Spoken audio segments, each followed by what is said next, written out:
Ketua Umum PP Muhammadiyah Prof. Dr. Haidar Nasir MC menyatakan cita-cita bangsa ini harus kita wujudkan dengan nyata dan kuncinya ada di pusat pimpinan. Pemimpin yang strategis harus mampu menyelesaikan konflik sekecil apapun dengan baik.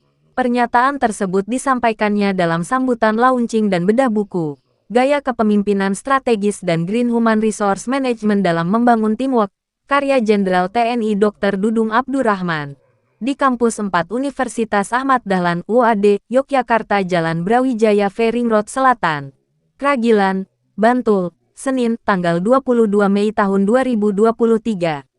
Hadir dalam acara tersebut dan Rem 072 Pamungkas Brigjen TNI Joko Purnomo, Asisten Kasat, Kasdam 4 Diponegoro Brigjen TNI Ujang Darwis, Kadispenat Brigjen TNI Hamim Tohari, Kasram 072 Pamungkas Kolonel Inhotlan Maratua Gurning, para asisten Kasdam 4 Diponegoro, para Kasikorem 072 Pamungkas, Forkopimda DIY serta para dosen dan rektor Universitas Ahmad Dahlan Yogyakarta. Mudah-mudahan dengan buku Bapak Kasat bisa menjadi contoh untuk ditiru dalam kepemimpinannya, karena jiwa patriot dan orientasi kebangsaannya tidak diragukan lagi, tegas Haidar. Kasat Jenderal TNI Dr. Dudung Abdurrahman dalam sambutannya menyambut gembira atas launching buku Gaya Kepemimpinan Strategis dan Green Human Resource Management dalam Membangun Teamwork.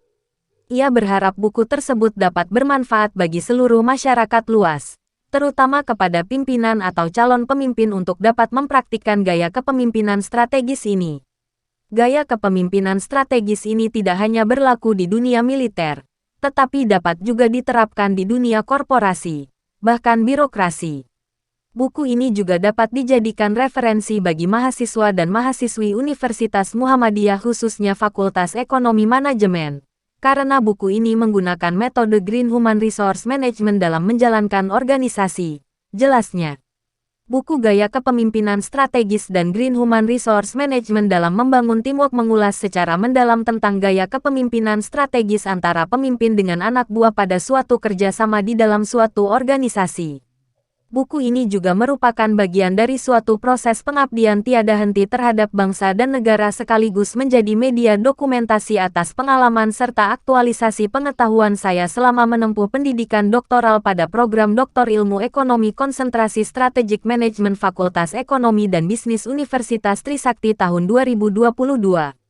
Sebagai pemimpin saya berusaha mengedepankan nilai-nilai keterbukaan, kejujuran, kebersamaan, dengan landasan disiplin dan kehormatan, dalam bingkai kepasrahan aktif kepada petunjuk Allah Subhanahu wa Ta'ala.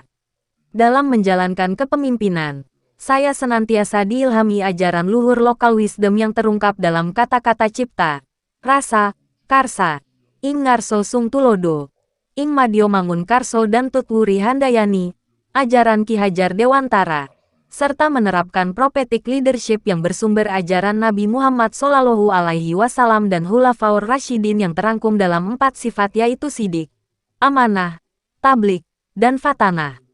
Kepemimpinan yang mengutamakan akhlakul karimah, jelasnya, untuk membangun lingkungan yang kondusif membutuhkan gaya kepemimpinan strategis yaitu kemampuan seseorang untuk mengantisipasi, mempertahankan fleksibilitas, berpikir secara strategis dan bekerja dengan orang lain untuk memulai perubahan yang akan menciptakan masa depan yang baik bagi organisasi.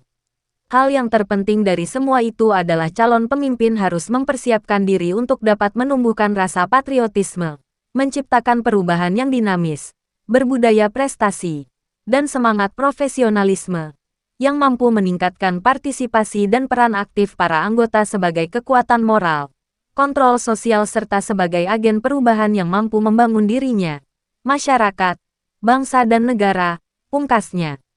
Karena polisi kan dulu ada tipe A, tipe B, tipe C. Tipe C itu kolonel, tipe B itu brigjen, tipe A itu majen. Sekarang polisi di setiap provinsi sudah bintang 2 semua. Nah sementara angkatan darat masih kolonel dan remnya itu. Itu di tingkat provinsi kan tidak semuanya Pangdam. Ada seperti di Lampung itu provinsi, Kapoldanya bintang 2 dan remnya bintang 1. Nah, artinya tuntutan zaman juga seperti ini sekarang sudah begitu kompleks permasalahan. maka perlu di masing-masing provinsi itu ada kodam. Itu awalnya dari Menhan. Dan disampaikan kepada saya, kemudian kita membuat konsep, kita mengajukan kepada Panglima TNI, kan dari Kasat mengajukan Panglima TNI juga ACC setuju, kemudian diajukan ke Menhan, terus sampaikan ke polisi. Bukan masalah perang dan tidak perang.